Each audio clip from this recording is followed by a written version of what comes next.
ایک مرتبہ فقیر بھی آپ کے ساتھ مدینہ شریف میں تھا تو کیا دیکھتا ہے کہ آپ گھنٹے گھنٹے بیٹھ کر گنبد خضرا کو دیکھتے رہتے اور مصطفیٰ جان رحمت میں لاکھوں سلام پڑھتے رہتے اور درود شریف پڑھتے رہتے۔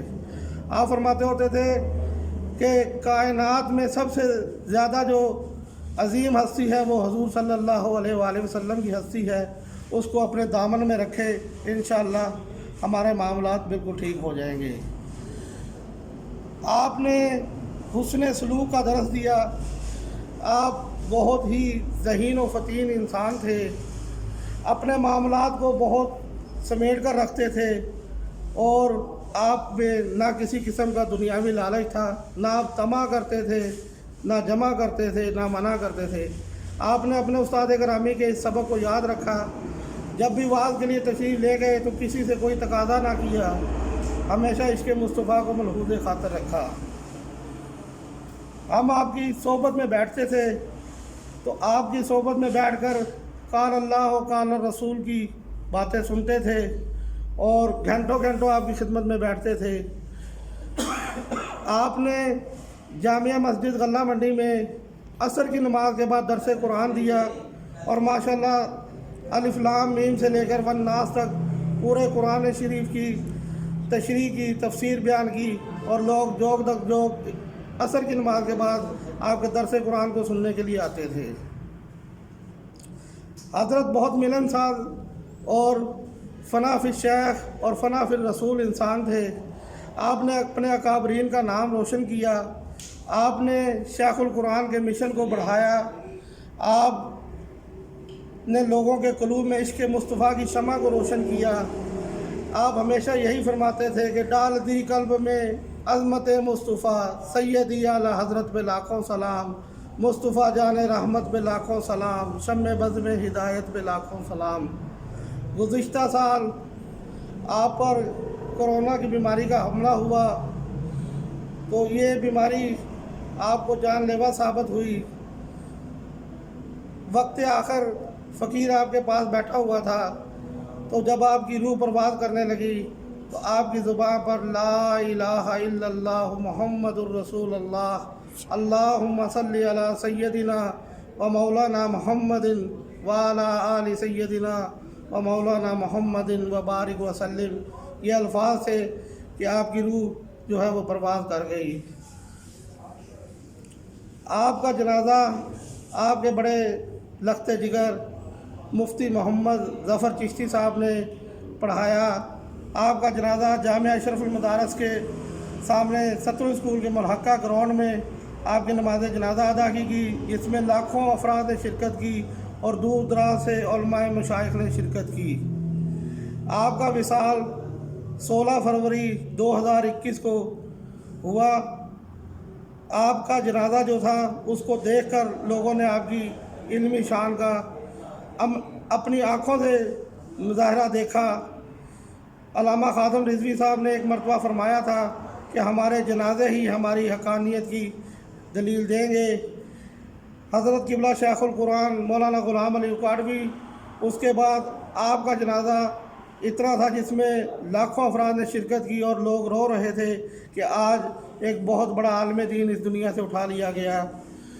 آپ اہل سنت کے جلیل القدر عالم دین، اتنے ہی نفیس انسان، عامل با عمل، محبت کرنے والے انسان، آپ کا چہرہ بہت نورانی تھا، جس سے بھی ملتے بڑی خندہ پیشانی سے پیش آتے، لوگ جوگ در جوگ آپ کے پاس آتے، آپ سے ملاقات کرتے، اپنے مسائل کا حل تلاش کرتے اور خوشی خوشی گھروں سے جاتے۔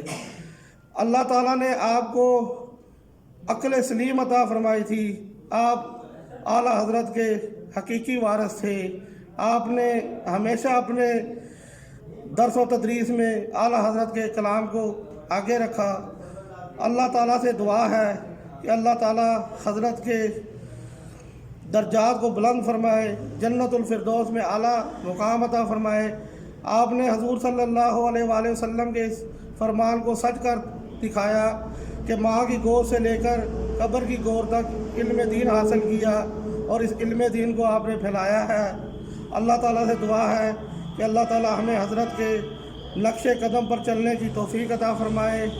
کل انشاءاللہ ظہر کی نماز کے بعد آپ کے عرس کی باضابطہ جو ہے وہ کارروائی شروع ہوگی. انشاءاللہ دربار شریف کو غسل دیا جائے گا.